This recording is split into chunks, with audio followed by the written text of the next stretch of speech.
ঠিক আছে বলো। আব্বু তুমি নাকি একটা কবিতা লিখছো, এটা আবৃত্তি করো।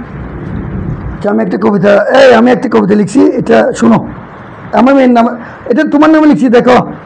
এই শুনো, আমার কবিতাটার নাম হচ্ছে আদুরি, মানে আদুরি অর্থ হচ্ছে মেয়ে।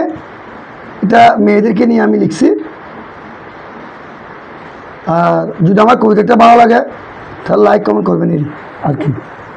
কবিতাটা ওই রকম, ঘর সুন্দর বাড়ি সুন্দর, সুন্দর তো পরিবার,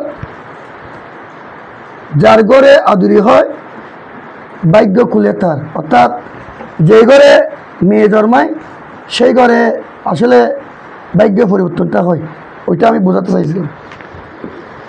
সৃষ্টিকর্তার সৃষ্টিতে আদুরিরা আগে নিয়ামত হিসেবে পৃথিবীতে পাঠিয়েছে তাকে। অর্থাৎ সৃষ্টির আগের সিস্টেমটা হচ্ছে মেয়ে, মেয়েকে নিয়ামত হিসেবে আল্লাহ রাব্বুল আলামিন পৃথিবীতে পাঠিয়েছে। তারপর যে ঘরে আদুরিরা আলু হইয়া আসে, ভাগ্যবানের ভাগ্যবতী সেই ঘর তো হাসি। অর্থাৎ যে ঘরে মেয়ে জন্মায় আসলে সেই ঘরটাই খুবই সুন্দর উজ্জ্বল থাকে, অর্থাৎ পরিষ্কার থাকে। যে ঘরে মেয়ে না থাকে সেই ঘর কখনো হাসে না, সেই ঘর সবসময় অন্ধকার থাকে। ঘর মোছানো বাড়ি গোছানো আদুরিদের কাজ, হজবরল হওয়ার পরও হয় না আদুরি রাগ। অর্থাৎ ঘর মোছানো, ঘর পরিষ্কার, ওগুলো সব কিছু, রান্নাবান্না, ওগুলো সব কিছু কার? মেয়েদের কাজ। এত কিছু করার পরেও কি মেয়েরা মানে রাগ করে না?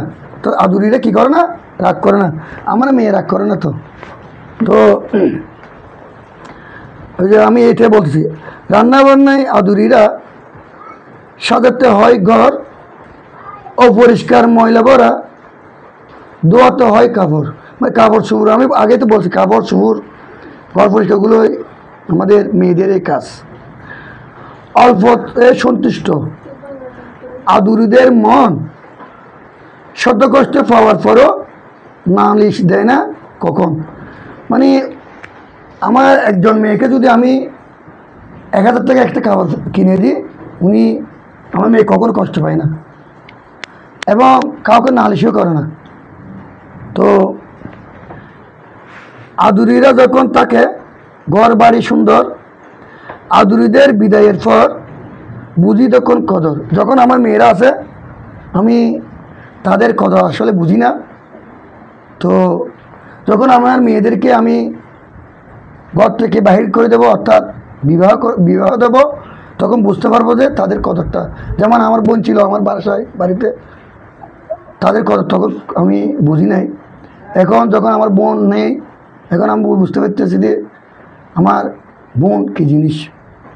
আচ্ছা, যে ঘরে আদুরি হয় সেই ঘর রয় সুন্দর, একসময় সেই আদুরি সেই ঘর হয় ফর।